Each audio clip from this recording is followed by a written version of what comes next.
Since it is 11:03, I'm going to call the meeting of the Columbia Development Authority to order. And let me check. The first items of business are the consent agenda. I would anxiously look forward to a motion on the consent agenda, and we can do it all together.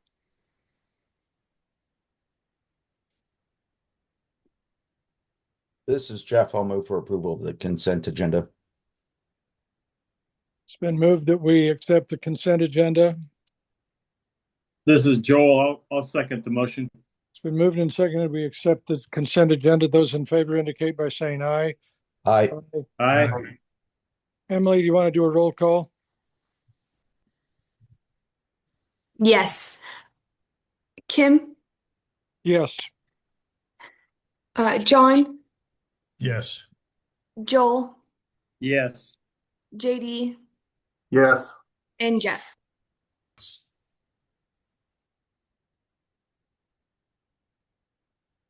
I think that's everybody. It's a lot of J names, but I think I hit them all. Okay, thank you. All right.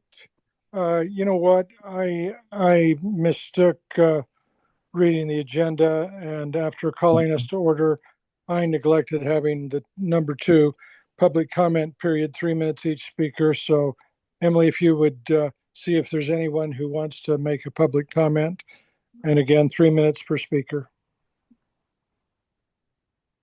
I don't see any hands, but if anybody wants to raise one. I would like to speak, Emily. Perfect. This is Kelly Doherty, citizen. Mostly I want to make sure that anybody has received an email that I have sent. Greg, have you received an email from this morning? I do not believe I received it, but someone did forward me an email that you had sent out. So I do have a copy of it. Yes. Okay, then I'm going to forgo reading that as long as it's added to the record. I will make sure it is, Kelly. Thank you. Thank you, Kelly. There's John. Yeah, so I did not get a copy of that. Could somebody forward that to me, please? Yes, it's the same one we had printed last week too. If you got a copy then. Right. It's similar to that one last Okay. week. I adjusted for the meeting that was not held. Perfect. I'll send it over to you. And anybody else? I'll Thank just send you. it to yeah. Me too, Emily. Thank you, Kelly. Yep. All right, anyone else? Public comment period. All right. Item Yeah, number, quick point of order. I noticed there was item number 1 was call to order and introductions. I didn't know if you wanted to do introductions or not. oh, thanks, John. Appreciate you catching me on that. So I'm Kim Pusey, Chairman of the Columbia Development Board and General Manager of the Port of Umatilla. Emily, do you want to go down the roll call list for us? Yep, it's gonna be a little clunky, so I'm just gonna go from the top of my list. So Greg, you're next. This is Greg Smith, Director, Columbia Development Authority. And then we have an iPhone. And JD. JD Tuvey, Executive Director with the Umatilla Indian Reservation and CDA Board Member. And Joel Peterson. Port of Morrow and member of the CDA board. And Ryan DeGroft. Ryan DeGroff, Business Oregon. Thank you. Yeah. And Aaron Palmquist. Aaron Palmquist, City of Oregon. And Dan Streben.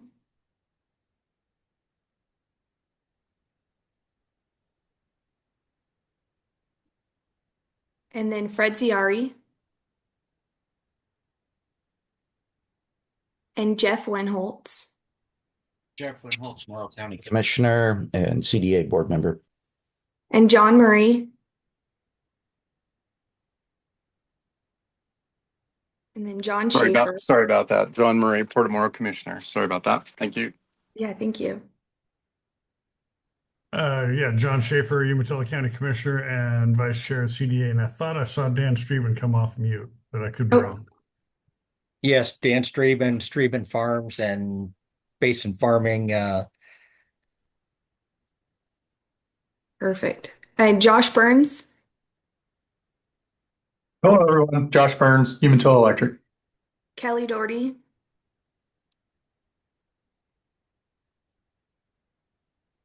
and Nick Kotz.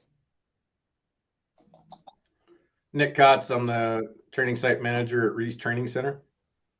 And Nick Streben. Pleasure to meet everyone. Nick Streben, here representing Streben Farms.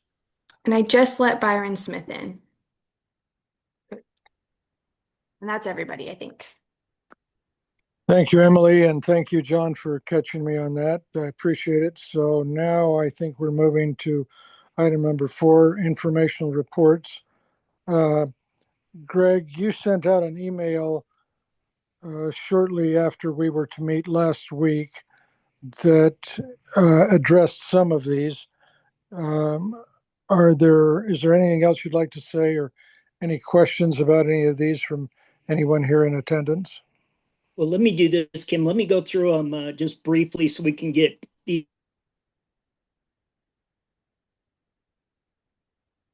Can't hear you, Greg. Looks like you froze on us.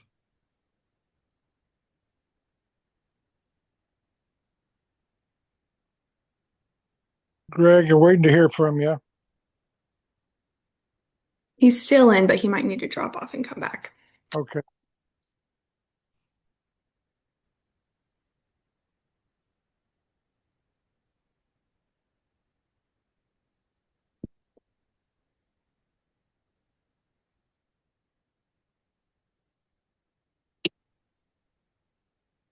Did you folks lose me on that? Yep, briefly. We can hear you now. Okay, so again, I retained, the CDA has retained a very talented bookkeeper by the name of Talisha Goodwin. She owns and operates Golden Hour Advising.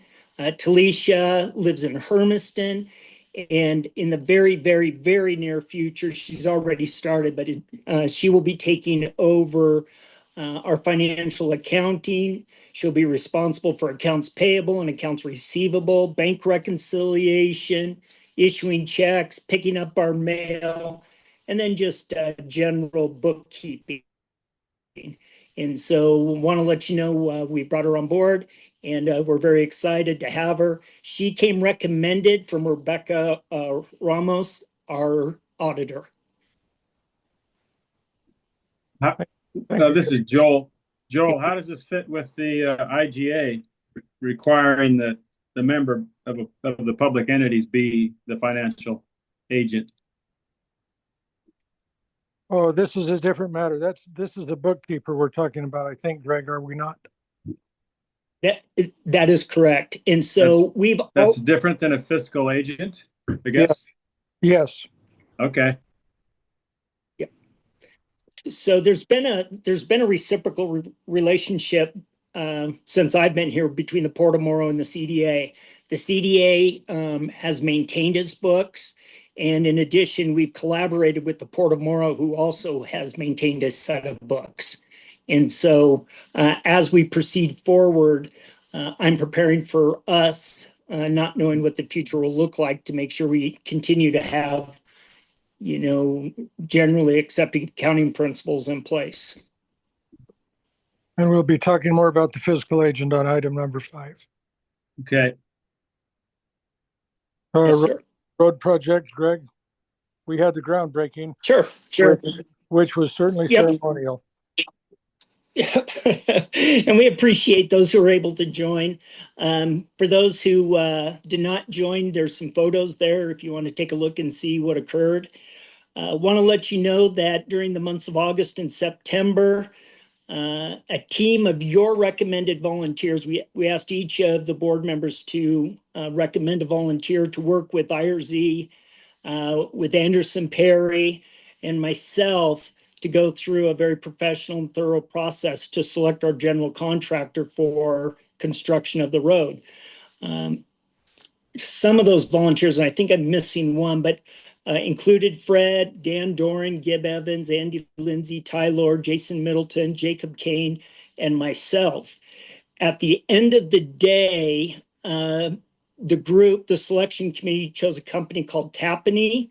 Tapany's bid amount for the complete project was $8,426,248. I'd let the board know we did have 9 proposals that qualified and were considered. The range was from that 8,426,248 all the way up to 13,942,015. And so at the end of the day, Tapani not only qualified, but came with strong recommendations and provided the lowest bid. Right now, contract negotiations are underway with Tapani. I anticipate, based upon what I'm hearing from Anderson Perry, they will have equipment on site by November 15th, and construction will continue for approximately 18 months. One of the requirements. Greg, can you help me understand when you say contract negotiations, are you talking about subcontractors? This is our agreement with Tapani. So this will be the CDA's agreement with Tapani, and then Tapani will be responsible for the subcontracts under them. Thank you. Yep. One of several things we will be requiring is end of the week memos, in which I will be out on site and asking them to provide me either a verbal or written update. Also, in addition to that, there will be limitation on change orders without you the board's notification and approval. So the 8,426,248 is the project amount we're proceeding with. Should that dollar amount need to increase, that will come before you folks for approval. Just as a reminder for folks who may not remember, construction on the industrial access road will begin at the junction of Interstate 82, the off-ramp, and it'll extend to the west side of the Columbia Development Authority in Morrow County. Each of the travel lanes will be approximately 14 feet wide. The weight capacity has been designed based upon ODOT traffic counts and their specifications encompassing a range of vehicles from standard interstate trucks and trailers to passenger vehicles. And at the end of the day, we anticipate the lifetime expectancy of the road will be 20 years. One of the items that the CDA will need to navigate in the future is maintenance and responsibility for those roads. And I imagine that'll be a conversation once the land distribution conversation is finalized, that'll come to fruition. For folks who have not had an opportunity to see the adopted road design, there should be a link within your agenda that you can check out. And then in addition, for those who are interested in the preliminary price proposal summary, there's a link for that as well. Thank you, Greg.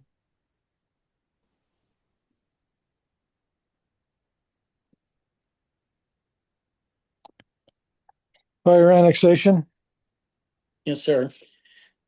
So, as folks will recall, there's litigation between the Earagan Rural Fire Protection District and the Boardman Fire Rescue District, including Morrow County and the Port of Morrow, along with the CDA.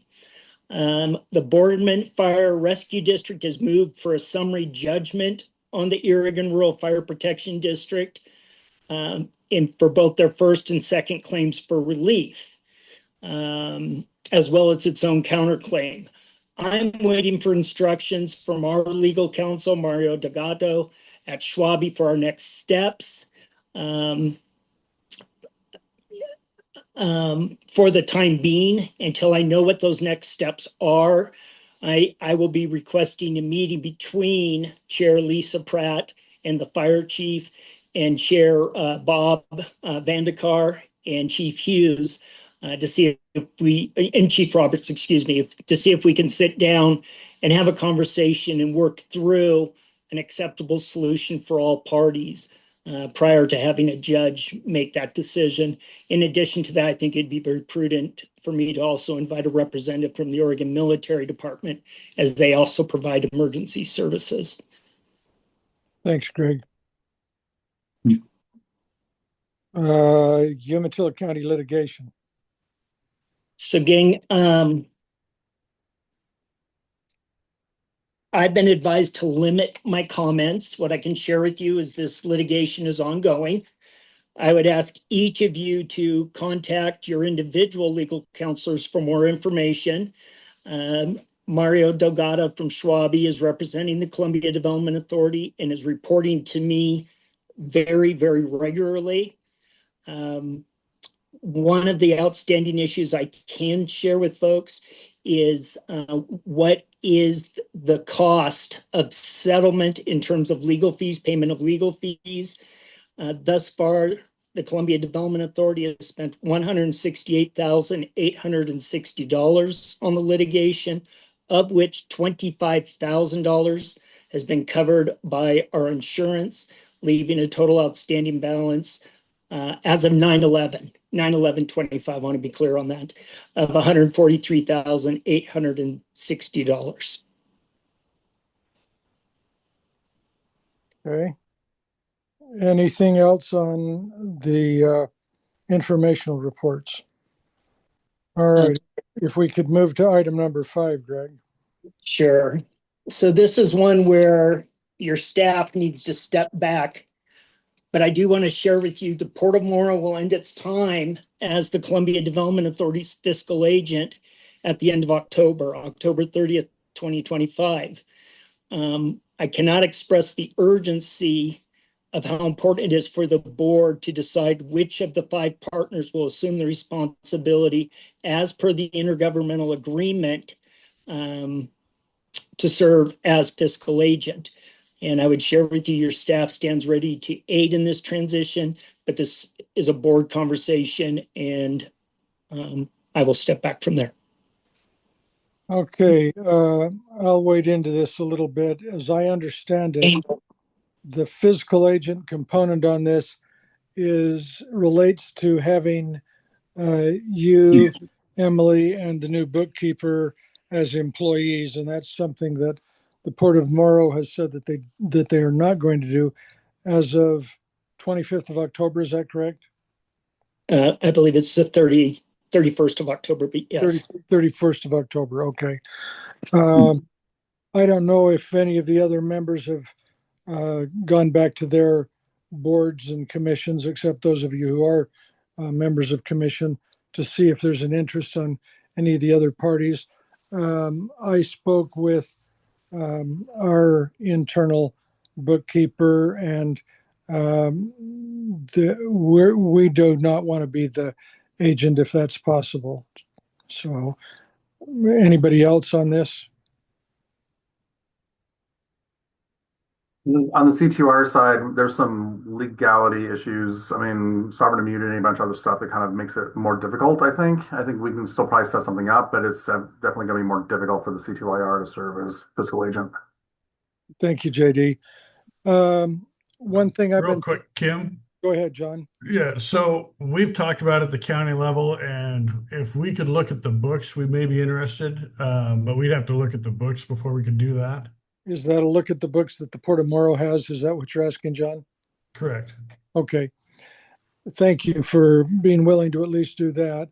One of the other things I've thought about, some of you will remember that there was a time when Greg and his company were contractors, and that is certainly a lot less onerous than we have discovered, having he and the other members be employees. So I'd be more than happy to talk to Lisa when she's back and see if the Port of Morrow would be willing to be the fiscal agent if that status was changed. Mhm. If what status was changed? If we were Yeah. at a contractor rather than a bunch of employees. Well, Okay. how does a fiscal agent differ from the bookkeeper, I guess? Is it mostly wages, salary? So at the end of the day, the fiscal agent is responsible for making sure that payments are made on time and as agreed. And as it's been operated in the past, the fiscal agent was responsible for maintaining the employment of CDA staff. And the challenge with the employment is that in order to do that, somebody has to step forward with a social security number. Is that right, Greg? Yeah, let me read this to you really quick. They also historically manage the grant. Oh, thanks. Right, right. Good recall. So I'll read a note I created based upon a conversation with Elizabeth from Schwabe. It says the CDA has a catch-22 before itself. As structured, the CDA will be required to assume responsibility for managing payroll and employee benefits. However, Elizabeth Howard at Schwabe has been evaluating whether CDA, as an intergovernmental agreement, can register with the state of Oregon to pay payroll taxes. According to Elizabeth, even if the answer is yes, she contends someone will need to provide, when she says someone, she's referring to one of the 5 board members, will need to provide their personal social security number to secure an employment ID number. That person will, in providing their social security number, have punitive liability for paying payroll taxes if they are not paid. Neither Elizabeth nor myself, Greg Smith, see that pathway as workable. All And right. so that was the path, gang, just really quick. That was the question I asked if the CDA was to provide its own payroll, not one of the 5 partners, but the CDA itself. So I'm gonna go back to what Kim was saying about what determining on what Lisa would say about who's the staff versus, and I missed what you said there, Kim. Could you repeat that? Well, we used to have a relationship with Greg and his company. He was a contractor, and as long as he was a contractor, he took care of all of the employment issues, which were inherited by the Port of Morrow when we transitioned from him being a contractor to being an employee. I think that one path forward would be to return to what we had previously had, where he was a contractor or his company contracted with the CDA. I have contractors as well as most of you do. I have a contractor that operates my dock. So the relationship I have with them is that we're part of a team, but they are not my employees. They are contractors.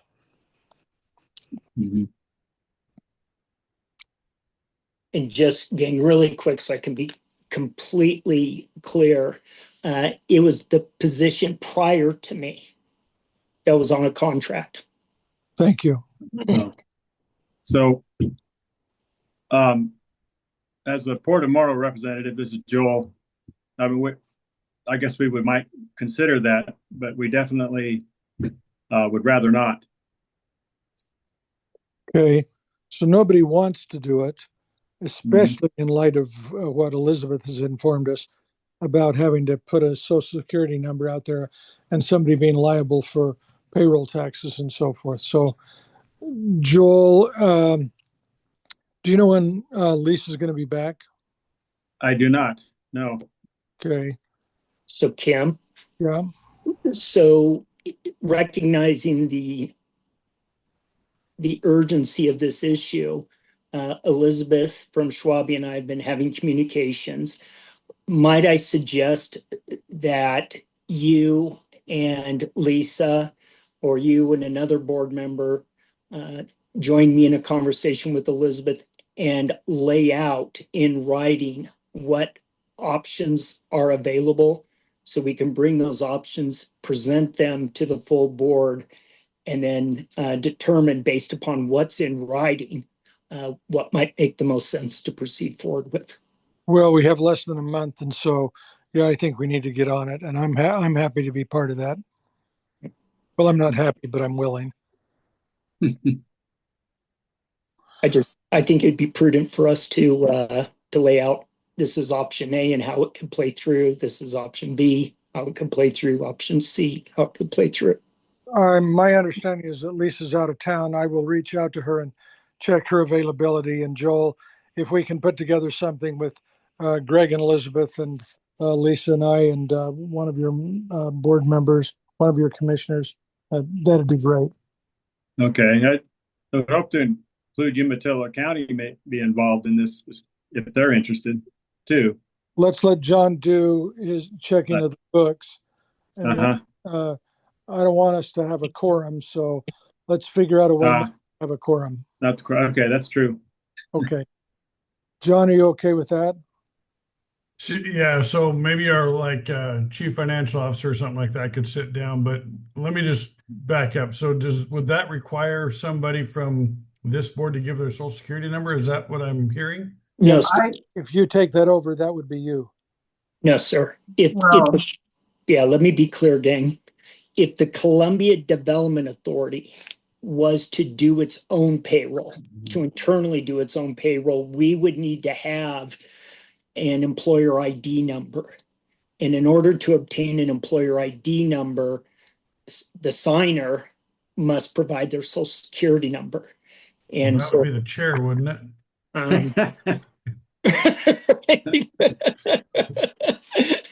Why don't you just call ICE on me? I'm not even sure I've got one. That's what it needs to be used for. Why don't, if it'd be all right, John, if you could have your chief fiscal officer, I could coordinate a visit with Eileen Hendricks from the Port tomorrow. Let those folks sit down, go through the books, understand what's before everyone, and then simultaneously ask Elizabeth to lay out option A, B, and C. All right. And in the interim, I'll reach out to Lisa. If that's acceptable. And John, Mr. Chairman, if I could, I mean, organizations and nonprofits sign up as fiscal agents all the time. I know I've been on other nonprofit boards that serve as fiscal agents, and the liability on that is the liability lies with the organization, which then lies with the board of that organization, but it's not necessarily, I don't recall, there's not really a need for a social security. It's like, it's about liability and who holds the buck at the end of the day, in order to ensure the proper accounting is done. But I can't imagine, I mean, I'm sure the county's probably served as fiscal agent for nonprofits for the county setup or something else like that before too. So, I mean, I would share it to JD. I was surprised as well. yeah, that hasn't been I think experience. I think the requirement of Social Security is if CDA itself is doing it, and we're kind of self-authorizing. But it seems odd request because I know. Yeah, Elizabeth can clarify that for us. Yeah. Thanks, JD. Thank you. Thanks, John. Okay. Let's just move beyond that unless somebody else has anything else, and we'll do what we've each said we'll do. Number 6, looks like we got a project presentation by Streben Farms. So, Greg, I'll turn that over to you to facilitate that conversation. And thank you. So I've been in contact with Streben Farms for, a good 6 months. And we've developed a pretty positive relationship. And they have a request they want to present to the board.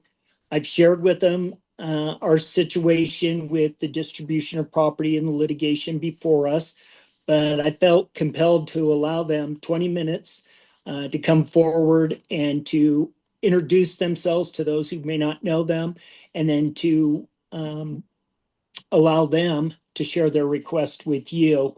And then again, as staff, I stand ready to follow through with any direction you provide me.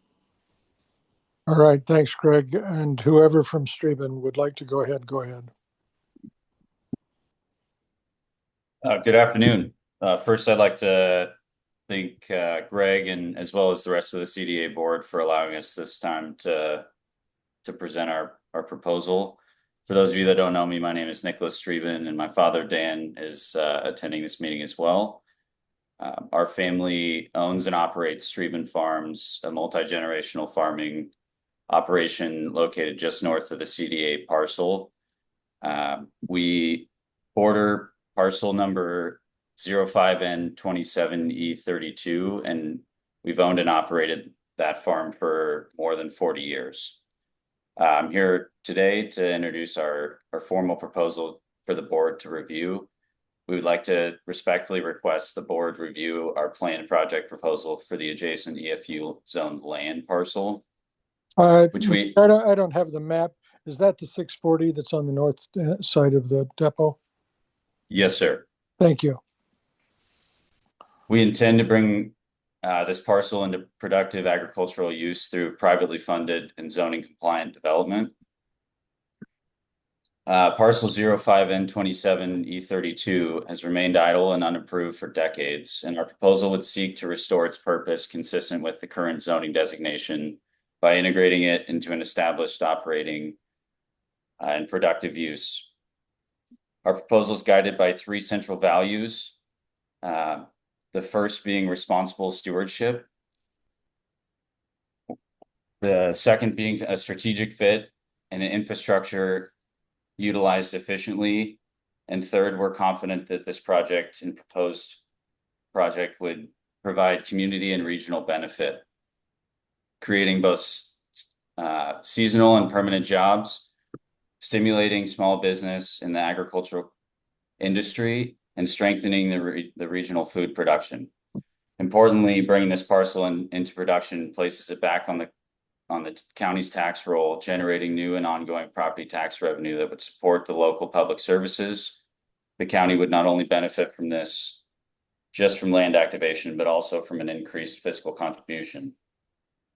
In closing, this proposal would provide no public funding, no rezoning, and no infrastructure burden. It represents a proposed project that would activate and utilize local land, local labor, and a long-term sustainability for our regional economy. We respectfully ask that the board review this proposal in full and consider how it aligns with the CDA's mission and long-term land use goals. Great. One of the questions I have, Nick, is we're talking about a sale or a lease. We've proposed to purchase the land. Okay. Thank you. Any other questions for Mr. Streben here? Yeah, Mr. Chair, I've got a question. I just want to make sure. Hi, Nick. My name is John Schaefer. I'm one of the Umatilla County Commissioners. I just want to make sure you're aware that there currently is litigation and a lis pendens on that property.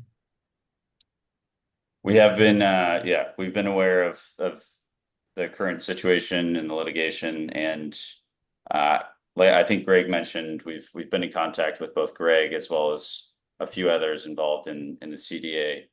But our interest in this property, I should have mentioned, we've owned and operated it for more than 40 years, and we've over the years had interest in that parcel.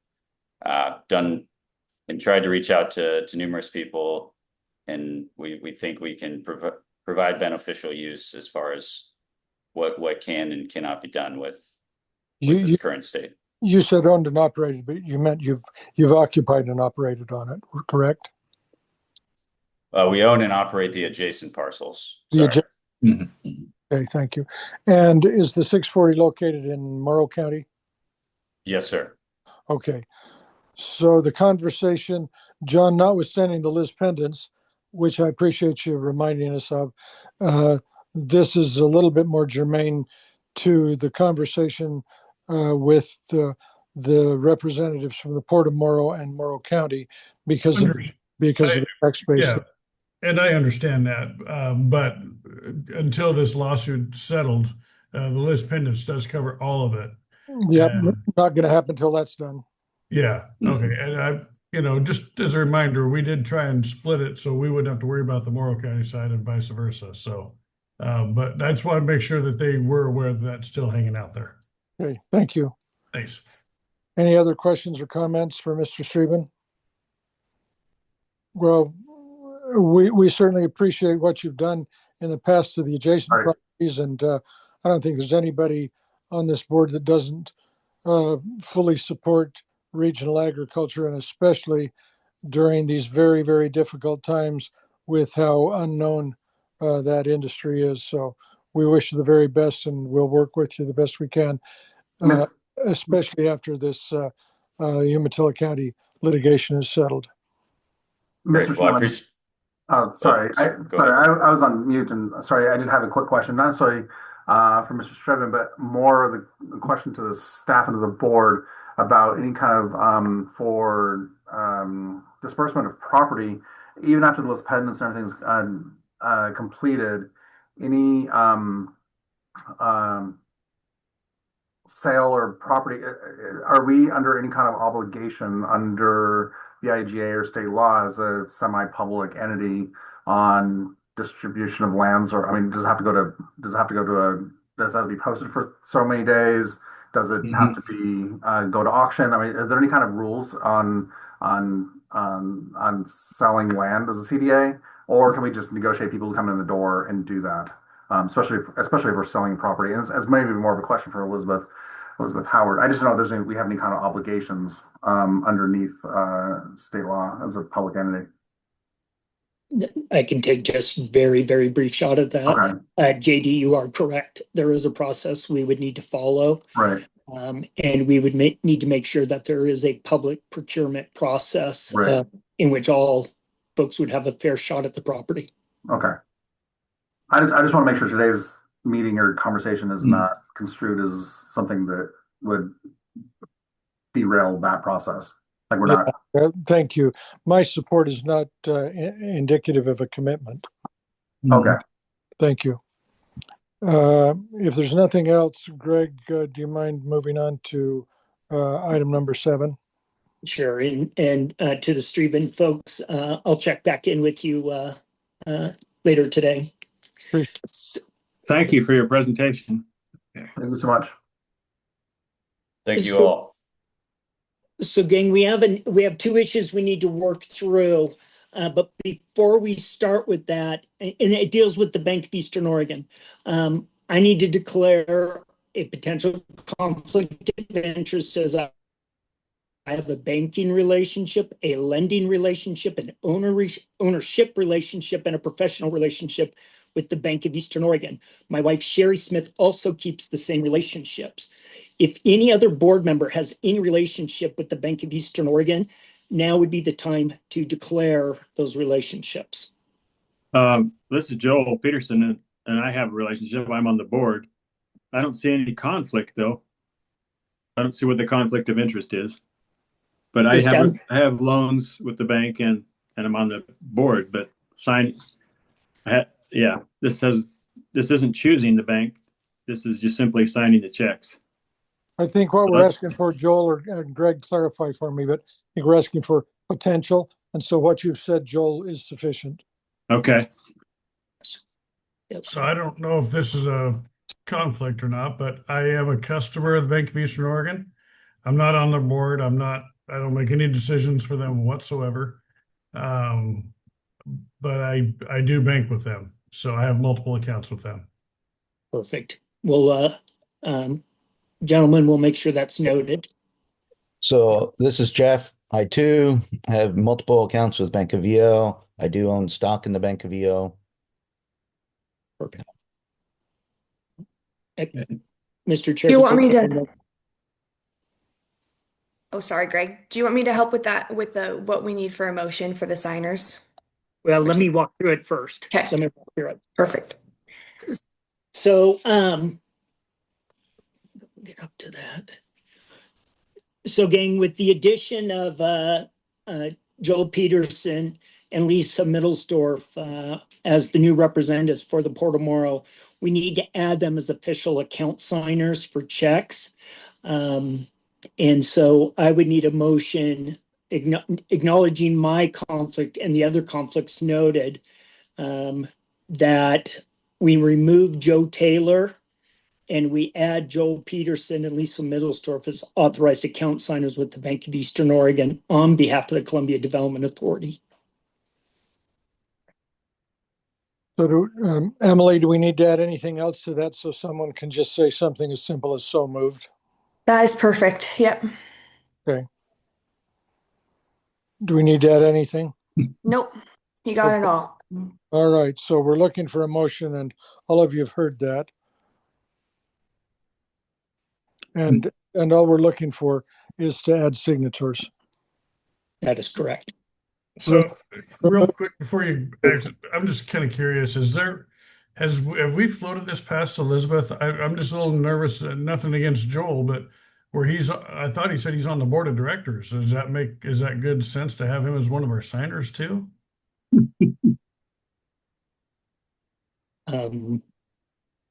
Oh, all I hear is laughter, so I don't Yeah, know if I'm that's. sorry. I don't. I guess this is Joel. I don't see where the conflict is.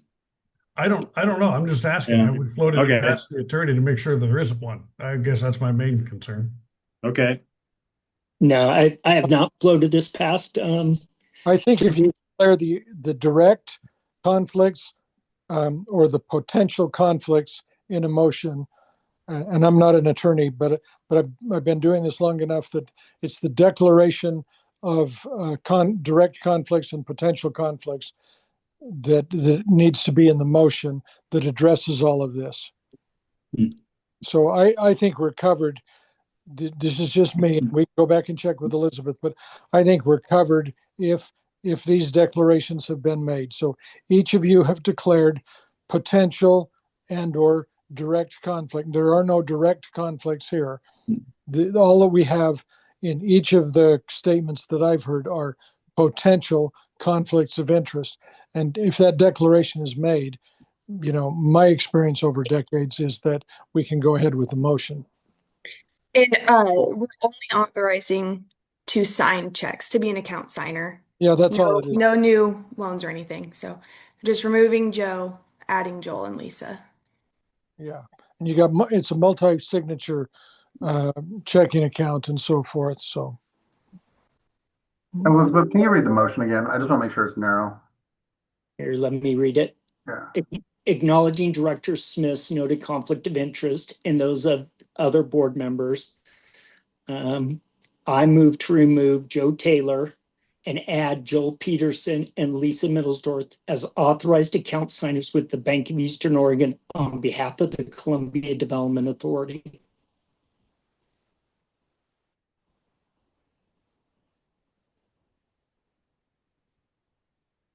Guys, I would encourage you to not let an overabundance of caution get in the way of us doing our jobs. We've made it clear to the public of the potential conflicts each of you have stated them publicly. We need to continue to work and move forward. anybody willing to say so moved?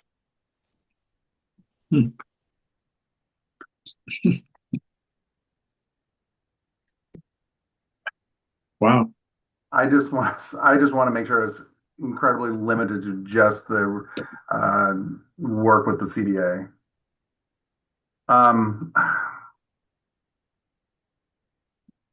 I have question. I wanted to look at the language. I don't know.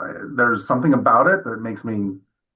I don't know. I hate to be critical or kind of overthink something, but there's something about it that just makes me want to double check on this as well. Again, I would share with you, this is not new language. This is language you folks have voted on in the past, minus the acknowledging Director Smith's noted conflict of interest. Have we had a one of the board of directors on our board though before, who's been a signer? Jeff. You're a signer, right? Yes. Oh, board of directors of BEO. Correct.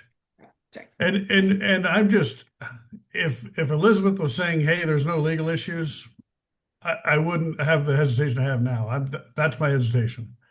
So why don't, if you feel that way about Joel, could we leave Joel off and just have Lisa? I'm fine with that. Yeah, I don't agree with it, but I'm fine with that. Yes. Let's do that now. Check with Elizabeth and add Joel later if we need to.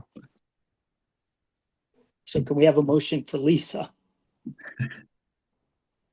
I move to acknowledge Director Smith's noted conflict of interest and move to remove Joe Taylor and add Lisa Milsdorf as authorized account signers with the Bank of Eastern Oregon on behalf of the Columbia Development Authority. Been moved. I will second. This is Jeff. Moved and seconded. Thank you. Emily, would you please take a roll call? Yes. Kim, Aye. John, nay. JD. Oh, I'll go with Jeff first. Yes. Joel. Yes. Okay. Looks like JD just stepped out. Okay, looks like the motion carried, notwithstanding the nay vote. JD's back if you want to get. I'm here. Sorry, I had somebody come to my door.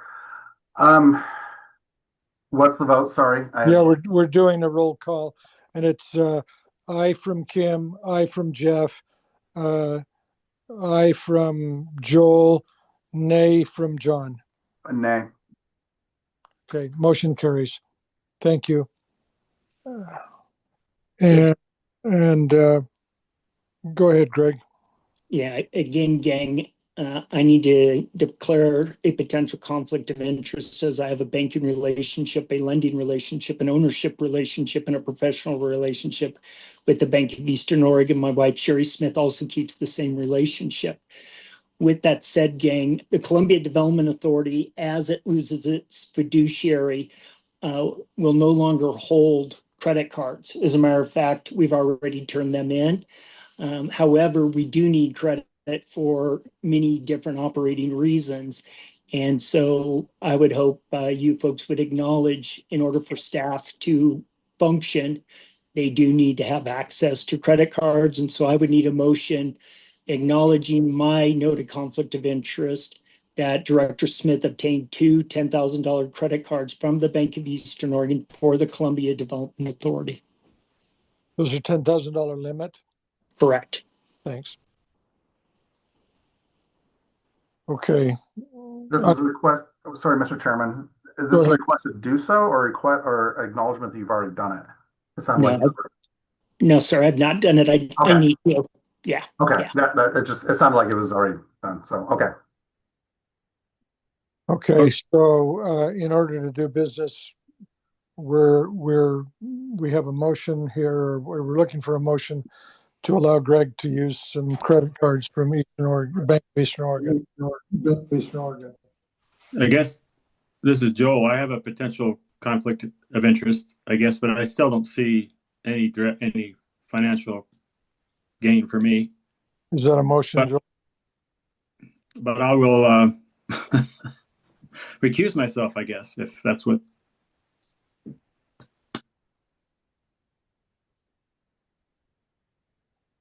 Anybody want to make a motion so that Greg can get some credit cards so we can function? So as the same as the last time, I'll make the same declaration. I guess out of the abundance of caution, I'll declare potential and that I do business with the Bank of EO and own stock in the Bank of EO, but I don't see how in any way this affects me personally, financially by Greg applying for credit cards. So is that a motion, Jeff? I will make the motion to allow Director Smith to apply for two credit cards from the Bank of EO with a credit limit of $10,000. Thank you. Is there a second? I'm not seconding, Mr. Chair, but I do want to make sure that, again, I want to declare that I do have two accounts with them. It's a perceived conflict. So noted. Okay. Is there a second to Jeff's motion so that Greg can get a couple of credit cards and we can function as a business? Mr. Chairman, this is also not a second, and I do not have a conflict. I have no relationship with Bank of Eastern Oregon. My question is more about financial safeguards and gardening and financial controls of credit cards. I just sat through a training on it, and it's abundance of caution. I don't think we have any financial controls over the use of credit cards currently. My understanding is, and having signed lots of these checks, is that we pay the credit card bills. That's what we've done previously. But is that written down or said anywhere? Those are on the invoices that are signed, that are attached to each of the checks that are signed. So yes, there is a written record of those kinds of transactions, yes. My point, Mr. Chairman, is do we have a fiscal management policy that states that those things are to occur as a financial matter of like we have a fiscal management policy here at the C2IR that states that these will be reconciled in a certain period of time. The manager on record is responsible for it, and finance has a role. Like everyone has a role in double and triple checking that. To my knowledge, we don't have a fiscal management policy for the CDA on anything, including the management of credit cards or use of credit cards. Like, do we have anything that says it can't be used for unauthorized actions? And this is not any kind of an accusation. It's not any kind of like assumption. What it is like, do we have fiscal management policies that govern the expenditures of funds of the CDA, including the use of credit cards? And if the answer is no, then I'm not inclined to second or vote in favor of. So what I would share, JD and board, the answer is no. We do have a fiscal agent. We now have a bookkeeper. And our process is to typically have multiple eyes on all invoices and to require dual check signing and to require an annual audit, of which I was going to bring it forward, but I haven't had a chance to thoroughly review our 2023 audit, which had 0 findings. So do we have a policy written in place? No, but we also have to acknowledge we have a staff of 1.5 right now. And we have a precedent that has been in place for upwards of 30 years. And the truth be told, I'm having to use my own credit card. And I would think that would be more of a challenge for the CDA than not having the written policy.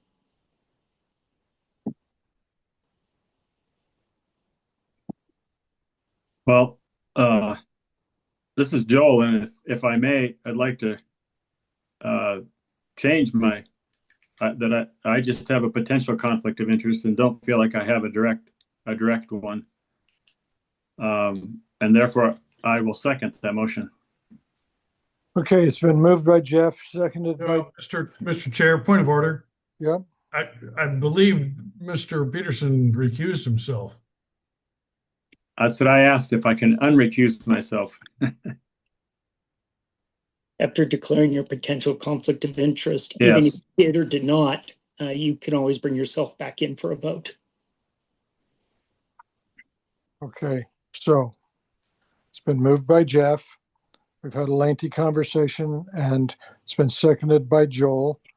I'm going to call for a vote that we allow Greg to get 2 $10,000 credit cards that are for the CDA so that he doesn't have to use his personal credit card. And we've already reiterated that we have a precedent of multiple eyes on invoices that have to be signed, or invoices that are signed when each of the checks are signed. So I'm going to call for a vote and ask Emily to do a roll call. Okay, Kim, Yes. John, No. Jeff, Yes. Joel, Yes, with the describing also a potential conflict. perfect. And JD? No. Motion carries. Thank you. Greg, if you don't mind, can we have Elizabeth put together a policy that reiterates what we have just moved and discussed today? Most definitely. And we'll have that ready for the next board meeting. Thank you. I think it's a good time to mention, as the CDA continues to go through a maturation process, these are good conversations and good for your 1.5 staff to work with legal counsel to put those type of policies in place as we come upon them. Yeah, so thanks for the input that each of you have given to this issue. Anything for the good of the order? Item number 8. And just a few items. As we transition out of the Port of Morrow, I've been working with Umatilla Electric Cooperative to utilize professional office space on Highway 395 in Hermiston, Oregon.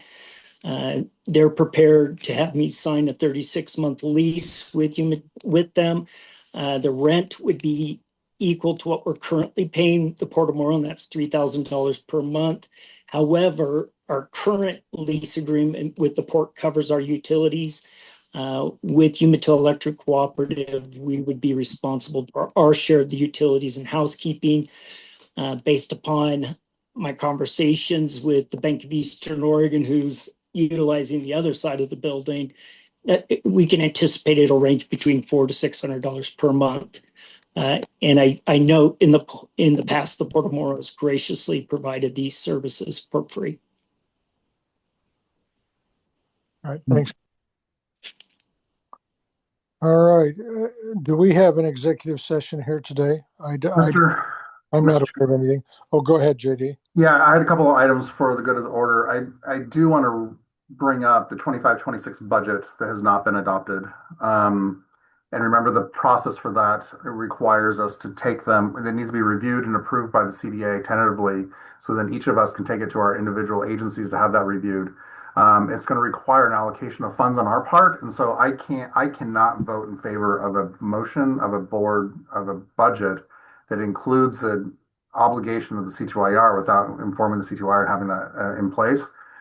So I want to make sure that we still are working towards having that completed. Until then, we haven't had any allocation for funds. I mean, I know we have agreements under the IGA, but I don't have anything necessarily allocated on our end in order to be able to support that yet without that budget. Two other items that I have on my list that have not been completed are the CDA Executive Director job description. That's fallen off the agenda, as well as CDA Personnel Policies Manual. Both of those have been reviewed a number of times and have not been finalized. I'm sure I've got others, but those are the three big ones that have not been completed. Thank you. Thank you. Anyone else for the good of the order? I don't know enough about this, but I would like to acknowledge that today is National Day of Remembrance for U.S. Indian boarding schools, and trying to be sensitive to one of our members.